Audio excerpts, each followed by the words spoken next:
சிவாய நம! வணக்கம் மக்களே! இரவு வணக்கம். இது ஒரு முக்கியமான பதிவுங்க. இப்போ இந்த சைடு காட்டினேன் இல்லையா? இந்த சைடு வந்து முதுகும்பட்டி என்கிற கூக்குட்ட மருதளி போகிற கிராமத்துக்கு போகிற வழி. இந்த வழி வந்து பெண்ணாகரம். ஏன்னா மெயின் ரோடுங்க. இது எதுக்கு இந்த இது சொல்கிறேன்னா, அந்த லைன்லேருந்து இந்த லைன் வரைக்கும் எங்கள் தாத்தா சம்பாரித்த வயக்காடுங்க. அதே போல் இங்கிருந்து அந்த நெட்டு எடுத்துக்கினா ஒரு 3 கிலோமீட்டர் இருக்கும். ஃபுல்லாகவே எங்கள் வயக்காடு தான். இன்றைக்கி வந்து ஒரு 40, 50 வீட்டுக்காரர் வாழ்ந்துட்டு வராங்க. இந்த கோயில் வந்து எங்கள் தாத்தா வச்ச கோயிலுங்க. முனீஸ்வரம் அப்புறம் அவ்வளோ அற்புதமாக இருந்தது. ஏன்னா இங்கே ஒரு அழிஞ்சு மரம் இருக்கும் பாருங்க. இந்த மரம் பூரா எங்கள் தாத்தா வச்ச மரம் தான். அவ்வளோ அற்புதமாக இருந்து இப்போ வந்து அவ்வளோ பராமரிப்பு இல்லை. ஏன்னா அவங்க வந்து அப்பயும் பாரு சாமி கும்பிட்டுருக்காங்க. பாருங்கள் மக்களே எவ்வளோ அழகாக இருக்குது வயக்காடுங்க. ஏன்னா அந்த காலத்தில் எங்கள் தாத்தா அவ்வளோ அற்புதமாக சம்பாரித்து வச்சார். ஆனால் இந்த பசங்க வச்சிக்கல மக்களே.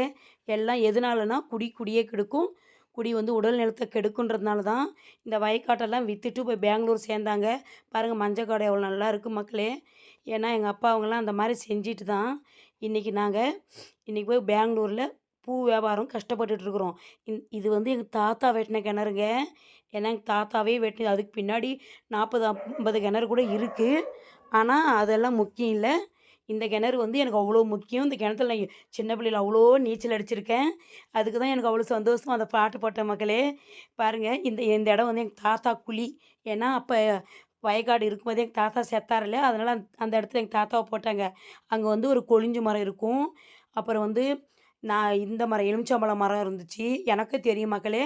அந்த லைனெல்லாம் அவ்வளோ அற்புதமாக மரமே இருக்கும். பனை மரம் இருந்தது.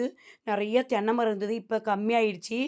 மக்களே அவ்வளோ அவ்வளோ சந்தோஷமாக இருக்கும் மக்களே. அந்த காட்டுக்கு போயிட்டா நான் எதுக்கு சொல்கிறேன்னா, எவ்வளோ கஷ்டம் வந்தாலும் சரி, தோட்டம் காடு விற்றுட்டு மட்டும் போகக்கூடாது. அப்படியே விட்டுட்டு போயிடணும். அதுக்கு தான் இந்த பதிவே நான் போடுறேன். ஏன்னா எங்களுக்கு அவ்வளோ மனசு கஷ்டமாகுது.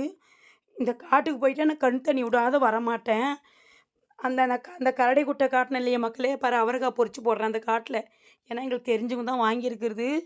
அந்த எங்கள் காட்டில் போய் அவரைக்காய் பொறிச்சு போடுறேன். அந்த கரடி குட்டைலாம் போய் நான் சின்ன பிள்ளையில காரப்பழம், புலாப்பழம், நாகப்பழம் இந்த பழம் சாப்பிடுவேன். இந்த பழம் சாப்பிட மாட்டேன்னு இல்லை. எங்கள் சித்தப்பா பெரியப்பாலாம் இந்த தோட்டத்தை வயக்காட்டை விற்றுட்டு பெங்களூர் போயிட்டாங்க. எங்கள் அப்பா மட்டும்தான் பிஸ்னஸ் பண்ணிக்கிட்டு அந்த கிராமத்தில் இருந்தாங்க.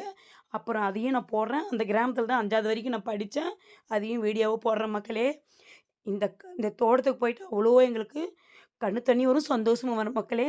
இந்த பதிவு பிடிச்சிருந்தா சப்ஸ்கிரைப் பண்ணுங்கள், லைக் பண்ணுங்கள். பை பை மக்களே. அடுத்த பதிவில் பார்க்கலாம். திருச்சிற்றம்பலம்.